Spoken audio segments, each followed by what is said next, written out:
السلام علیکم سامعین کرام، آپ سن رہے ہیں بولتے اور آگ۔ شہادت حسین رضی اللہ تعالیٰ عنہ اور یزید کے بارے میں مسلک اعتدال کی آج تیسری قسط۔ حضرت حسین رضی اللہ تعالیٰ عنہ کے پاس اہل کوفہ کے 150 خطوط اور بہت سے وفود پہلے پہنچ چکے تھے۔ پھر مسلم بن عقیل نے یہاں کے 18,000 مسلمانوں کی بیعت کی خبر کے ساتھ ان کو کوفہ کے لیے دعوت دے دی، تو حضرت حسین رضی اللہ تعالیٰ عنہ نے کوفہ کا عزم کر لیا۔ جب یہ خبر لوگوں میں مشہور ہوئی تو بجز عبداللہ بن زبیر رضی اللہ تعالیٰ عنہ کے اور کسی نے ان کو کوفہ جانے کا مشورہ نہیں دیا، بلکہ بہت سے حضرات حضرت حسین رضی اللہ تعالیٰ عنہ کی خدمت میں حاضر ہوئے اور مشورہ دیا کہ آپ کوفہ ہرگز نہ جائیں۔ اہل عراق و کوفہ کے وعدوں بیعتوں پر بھروسہ نہ کریں، وہاں جانے میں آپ کے لیے بڑا خطرہ ہے۔ عمر بن عبد الرحمن رضی اللہ تعالیٰ عنہ حاضر ہوئے اور عرض کیا کہ آپ ایسے شہر میں جا رہے ہیں جہاں یزید کے حکام اور امراء موجود ہیں، ان کے پاس بیت المال موجود ہے اور لوگ عام طور پر درہم و دینار کے پرستار ہیں۔ مجھے ڈر ہے کہ کہیں وہ لوگ آپ کے مقابلے پر نہ اتر آئیں، جنہوں نے آپ سے وعدے کیے اور بلایا ہے اور جن کے قلوب پر بلا شبہ آپ زیادہ محبوب ہیں۔ حضرت حسین رضی اللہ تعالیٰ عنہ نے شکریہ کے ساتھ ان کی نصیحت کو سنا اور فرمایا کہ میں آپ کی رائے اور مشورے کا خیال رکھوں گا۔ ابن عباس رضی اللہ تعالیٰ عنہما کو جب حضرت حسین رضی اللہ تعالیٰ عنہ کے ارادے کی اطلاع ہوئی تو تشریف لائے اور فرمایا کہ میں یہ خبریں سن رہا ہوں کہ ان کی حقیقت کیا ہے، آپ کا کیا ارادہ ہے؟ حضرت حسین رضی اللہ تعالیٰ عنہ نے فرمایا، میں ارادہ کر چکا ہوں اور آج کل میں انشاءاللہ تعالیٰ جانے والا ہوں۔ ابن عباس رضی اللہ تعالیٰ نے فرمایا، بھائی میں اس سے آپ کو خدا کی پناہ میں دیتا ہوں، خدا کے لیے آپ مجھے بتلائیں کہ آپ کسی ایسی قوم کے لیے جا رہے ہیں جنہوں نے اپنے اوپر مسلط ہونے والے امیر کو قتل کر دیا اور وہ لوگ اپنے شہر پر قابض ہو چکے ہیں اور اپنے دشمن کو نکال چکے ہیں، تو بے شک آپ کو ان کے بلانے پر فوراً چلے جانا چاہیے۔ حضرت حسین رضی اللہ تعالیٰ عنہ نے اس کے جواب میں فرمایا، اچھا میں اللہ تعالیٰ سے استخارہ کرتا ہوں، پھر جو کچھ سمجھ میں آئے گا عمل کروں گا۔ دوسرے روز ابن عباس رضی اللہ تعالیٰ عنہ پھر تشریف لائے اور فرمایا، میرے بھائی میں صبر کرنا چاہتا ہوں مگر صبر نہیں آتا، مجھے آپ کے اس اقدام سے آپ کی اہل بیت کی ہلاکت کا شدید خطرہ ہے۔ اہل عراق عہد شکن بے وفا لوگ ہیں، آپ ان کے پاس نہ جائیے، آپ اسی شہر مکہ میں اقامت کریں، آپ اہل حجاز کے مسلم رہنما کے سردار ہیں، اور اگر اہل عراق آپ سے مزید تقاضا کریں تو آپ ان کو لکھیں کہ پہلے امیر و حکام کو شہر سے نکال دو، پھر مجھے بلاؤ تو میں آ جاؤں گا۔ ابن عباس رضی اللہ تعالیٰ عنہما نے فرمایا کہ میرے بھائی اگر آپ جانا طے کر ہی چکے ہیں تو خدا کے لیے اپنی عورتوں اور بچوں کو ساتھ نہ لے جائیے، مجھے خوف ہے کہ کہیں آپ اسی طرح اپنی عورتوں اور بچوں کے سامنے قتل نہ کیے جائیں جس طرح حضرت عثمان رضی اللہ تعالیٰ عنہ قتل کیے گئے ہیں۔ حضرت حسین رضی اللہ تعالیٰ عنہ اپنے نزدیک ایک دینی ضرورت سمجھ کر خدا کے لیے عزم کر چکے تھے۔ مشورہ دینے والوں نے ان کو خطرات سے آگاہ کیا مگر مقصد کی اہمیت نے ان کو خطرات کا مقابلہ کرنے کے لیے مجبور کر دیا، اور ذی الحجہ 60 ہجری کو 3 یا 8 تاریخ کو آپ مکہ سے کوفہ کے لیے روانہ ہو گئے۔ اس وقت یزید کی طرف سے مکہ کا حاکم عمر بن سعید بن عاص مقرر تھا۔ اس کو ان کی روانگی کی خبر ملی تو چند آدمی راستے پر ان کو روکنے کے لیے بھیجے۔ حضرت حسین رضی اللہ تعالیٰ عنہ نے واپسی سے انکار فرمایا اور آگے بڑھ گئے۔ راستے میں فرزدق شاعر عراق کی طرف سے آتا ہوا ملا۔ حضرت حسین رضی اللہ تعالیٰ عنہ کو دیکھ کر پوچھا کہ کہاں کا قصد ہے؟ حضرت حسین رضی اللہ تعالیٰ نے بات کاٹ کر پوچھا، یہ تو بتلاؤ اہل عراق اور کوفہ کو تم نے کس حال میں چھوڑا ہے؟ فرزدق نے کہا، اچھا ہوا آپ نے ایک واقف حال تجربہ کار سے بات پوچھی، میں آپ کو بتاتا ہوں کہ اہل عراق کے قلوب تو آپ کے ساتھ ہیں مگر ان کی تلواریں بنی امیہ کے ساتھ ہیں، اور تقدیر آسمان سے نازل ہوتی ہے اور اللہ تعالیٰ جو چاہتا ہے وہ کرتا ہے۔ حضرت حسین رضی اللہ تعالیٰ نے فرمایا، تم سچ کہتے ہو، اور فرمایا اللہ ہی کے ہاتھ میں ہے، تمام کام وہ جو چاہتا ہے کرتا ہے، اور ہمارا رب ہر روز نئی شان میں ہے، اور اگر تقدیر الہی ہماری مراد کے ساتھ ہوئی تو ہم اللہ کا شکر کریں گے، اور ہم شکر کرنے میں بھی انہی کی اعانت طلب کرتے ہیں کہ ادائے شکر کی توفیق دے، اور اگر تقدیر الہی ہماری مراد میں حائل ہو گئی تو وہ شخص خطا پر نہیں جس کی نیت حق کی حمایت ہو اور جس سے دل میں خوف ہو۔ عبداللہ بن جعفر رضی اللہ تعالیٰ نے جب حضرت حسین رضی اللہ تعالیٰ عنہ کی روانگی کی خبر پائی تو ایک خط لکھ کر اپنے بیٹوں کے ہاتھ روانہ کیا، تیزی سے پہنچیں اور راستے میں حضرت حسین رضی اللہ تعالیٰ عنہ کو دے دیں۔ خط کا مضمون یہ تھا، میں خدا کے لیے آپ سے سوال کرتا ہوں کہ آپ میرا خط پڑھتے ہی مکہ کی طرف لوٹ جائیں، میں محض خیر خانہ عرض کر رہا ہوں، مجھے آپ کی ہلاکت کا خطرہ ہے اور خوف ہے کہ آپ کے سب اہل بیت اور صحابہ کرام رضی اللہ تعالیٰ عنہ کو ختم کر دیا جائے، اور اگر خدا نہ خواستہ آپ آج ہلاک ہو گئے تو زمین کا نور بجھ جائے گا، کیونکہ آپ مسلمانوں کے پیشوا اور ان کی آخری امید ہیں۔ آپ چلنے میں جلدی نہ کریں، اس خط کے پیچھے میں خود بھی آ رہا ہوں، میرا انتظار فرمائیں، والسلام۔ یہ خط لکھ کر عبداللہ بن جعفر رضی اللہ تعالیٰ نے پہلا کام یہ کیا کہ یزید کی طرف سے والی مکہ عمر بن سعید کے پاس تشریف لے گئے اور اس سے کہا کہ آپ حضرت حسین رضی اللہ تعالیٰ عنہ کے لیے ایک پروانہ امان کا لکھ دیں، ان سے اس کا بھی وعدہ تحریر دے دیں کہ اگر وہ واپس آ جائیں تو ان کے ساتھ مکہ میں اچھا سلوک کیا جائے گا۔ عامل مکہ عمر بن سعید نے پروانہ لکھ دیا اور عبداللہ بن جعفر رضی اللہ تعالیٰ عنہ کے ساتھ اپنے بھائی یحییٰ بن سعید کو بھی حضرت حسین رضی اللہ تعالیٰ عنہ کی طرف بھیجا۔ یہ دونوں راستے میں جا کر حضرت حسین رضی اللہ تعالیٰ عنہ سے ملے اور عمر بن سعید کا خط ان کو سنایا اور اس کی کوشش کی کہ لوٹ جائیں۔ اس وقت حضرت حسین رضی اللہ تعالیٰ عنہ نے ان کے سامنے اپنے اس عزم کی ایک اور وجہ بیان کی، وہ یہ کہ میں نے رسول اللہ صلی اللہ علیہ وسلم کو خواب میں دیکھا ہے اور مجھے آپ صلی اللہ علیہ وسلم کی طرف سے حکم دیا گیا ہے، میں اس حکم کی بجا آوری کی طرف جا رہا ہوں، خواہ مجھ پر کچھ بھی گزر جائے۔ انہوں نے پوچھا کہ وہ خواب کیا ہے؟ فرمایا کہ آج تک میں نے وہ خواب کسی سے بیان کیا نہ کروں گا، یہاں تک کہ میں اپنے پروردگار سے جا ملوں۔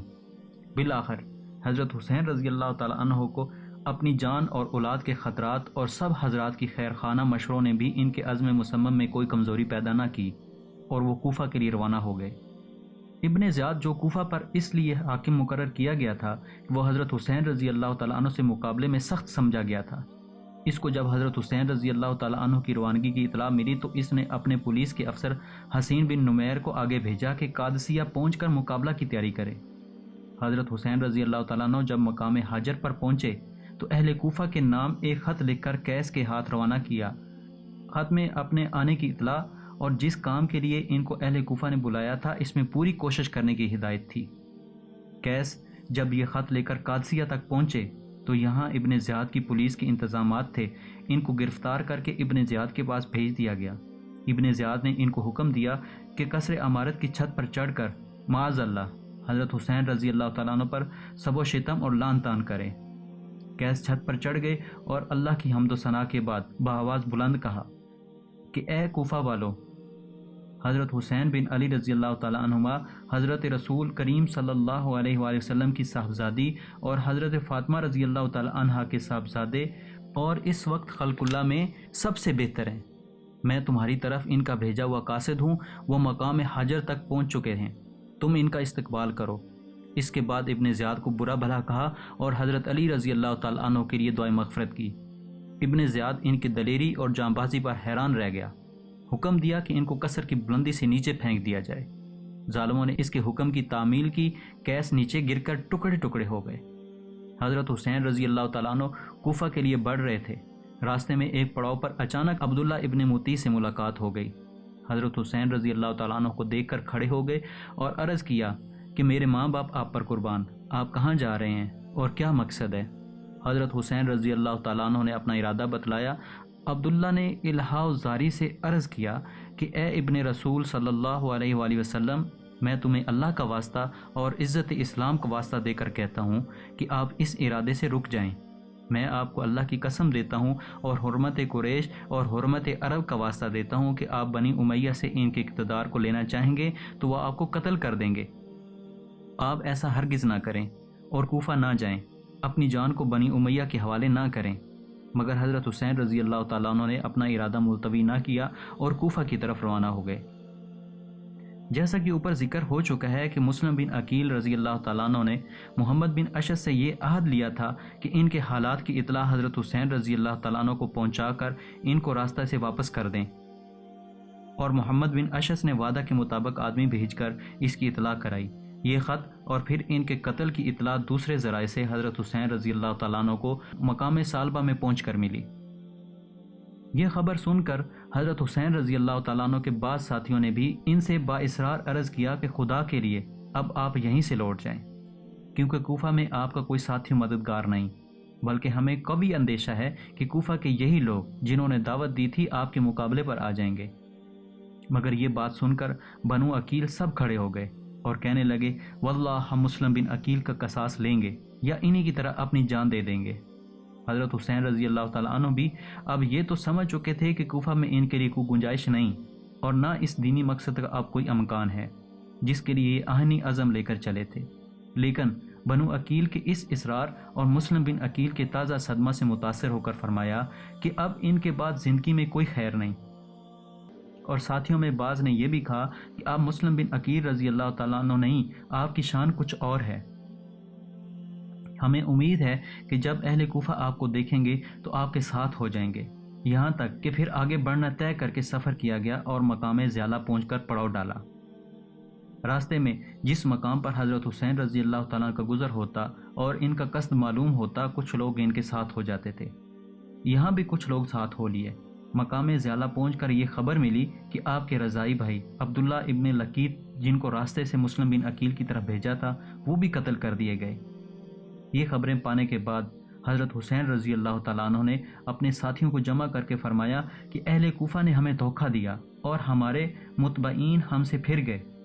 اب جس کا جی چاہے واپس ہو جائے، میں کسی کی ذمہ داری اپنے سر لینا نہیں چاہتا۔ اس اعلان کے ساتھ راستہ سے ساتھ ہونے والے بدوی لوگ سب دانے بائیں چل دیے، اور اب حضرت حسین رضی اللہ تعالیٰ عنہ کے ساتھ صرف وہی لوگ رہ گئے جو مکہ سے ان کے ساتھ آئے تھے۔ یہاں سے روانہ ہو کر مقام عقبہ پر پہنچے تو ایک عرب ملے اور کہا کہ میں آپ کو خدا کی قسم دیتا ہوں کہ آپ لوٹ جائیں۔ آپ نیزوں، بھالوں اور تلواروں کی طرف جا رہے ہیں۔ جن لوگوں نے آپ کو بلایا ہے، اگر وہ خود اپنے دشمن سے نمٹتے اور ان کو اپنے شہر سے نکال کر آپ کو بلاتے تو وہاں جانا ایک صحیح رائے ہوتی، لیکن اس حال میں کسی طرح آپ کا جانا مناسب نہیں۔ حضرت حسین رضی اللہ تعالیٰ عنہ نے فرمایا، جو تم کہہ رہے ہو مجھ پر پوشیدہ نہیں، لیکن تقدیر الہی پر کوئی غالب نہیں آ سکتا۔ حضرت حسین رضی اللہ تعالیٰ عنہ اور ان کے ساتھی چل رہے تھے کہ دوپہر کے وقت دور سے کچھ چیزیں حرکت کرتی ہوئی نظر آئیں۔ غور کرنے پر معلوم ہوا کہ گھوڑے سوار فوج ہے۔ یہ دیکھ کر حضرت حسین رضی اللہ تعالیٰ عنہ نے اور ان کے ساتھیوں نے ایک پہاڑی کے نزدیک پہنچ کر محاذ جنگ بنایا۔ حضرات محاذ کی تیاری مصروف ہی تھے کہ 1000 گھوڑے سوار فوج حر بن یزید کی قیادت میں مقابلے پر آ گئی اور ان کے مقابلے پر آ کر پڑاؤ ڈال دیا۔ حضرت حسین رضی اللہ تعالیٰ عنہ نے اپنے اصحاب سے فرمایا کہ سب لوگ خوب پانی پی کر اور گھوڑوں کو پلا کر سیراب ہو جاؤ۔ حر بن یزید کو حسین بن نمیر نے 1000 سواروں کی فوج دے کر قادسیہ سے بھیجا تھا۔ یہ اور اس کا لشکر آ کر حضرت حسین رضی اللہ تعالیٰ عنہ کے مقابل ٹھہر گئے، یہاں تک کہ ظہر کی نماز کا وقت آ گیا۔ حضرت حسین رضی اللہ تعالیٰ عنہ نے اپنے مؤذن کو اذان دینے کا حکم دیا اور سب نماز کے لیے جمع ہو گئے، تو حضرت حسین رضی اللہ تعالیٰ عنہ نے فریق مقابل کو سنانے کے لیے ایک تقریر فرمائی، جس میں حمد و صلات کے بعد فرمایا، اے لوگو، میں اللہ تعالیٰ کے سامنے اور تمہارے سامنے یہ عذر رکھتا ہوں کہ میں نے اس وقت تک یہاں آنے کا ارادہ نہیں کیا تھا جب تک تمہارے بے شمار خطوط اور وفود میرے پاس نہیں پہنچے، جن میں یہ بیان کیا گیا تھا کہ اس وقت تک ہمارا کوئی امام اور امیر نہیں، آپ آ جائیں تو امید ہے کہ اللہ تعالیٰ آپ کو ہماری ہدایت کا ذریعہ بنا دیں۔ میں تمہارے بلانے پر آ گیا، اور اب اگر تم اپنے وعدوں اور عہدوں پر قائم ہو تو میں تمہارے شہر کوفہ میں جاتا ہوں، اور اب اگر تمہاری رائے بدل گئی ہے اور میرا آنا تمہیں ناگوار ہے تو میں جہاں سے آیا تھا وہیں سے واپس چلا جاتا ہوں۔ تقریر سن کر سب خاموش رہے۔ حضرت حسین رضی اللہ تعالیٰ عنہ نے مؤذن کو اقامت کہنے کا حکم دیا اور حر بن یزید سے خطاب کر کے فرمایا، تم اپنے لشکر کے ساتھ علیحدہ نماز پڑھو گے یا ہمارے ساتھ؟ حر نے کہا کہ نہیں، آپ ہی نماز پڑھائیں، ہم سب آپ کے پیچھے نماز پڑھیں گے۔ حضرت حسین رضی اللہ تعالیٰ عنہ نے نماز ظہر پڑھائی، پھر اپنی جگہ تشریف لے گئے۔ اس کے بعد نماز عصر کا وقت آیا تو پھر حضرت حسین رضی اللہ تعالیٰ عنہ نے نماز عصر پڑھائی اور سب شریک جماعت ہوئے۔ عصر کے بعد حضرت حسین رضی اللہ تعالیٰ عنہ نے ایک خطبہ دیا۔ یہ خطبہ انشاءاللہ العزیز اگلی قسط میں آپ کو بیان کریں گے۔ اب تک کے لیے اتنا ہی۔ اللہ حافظ۔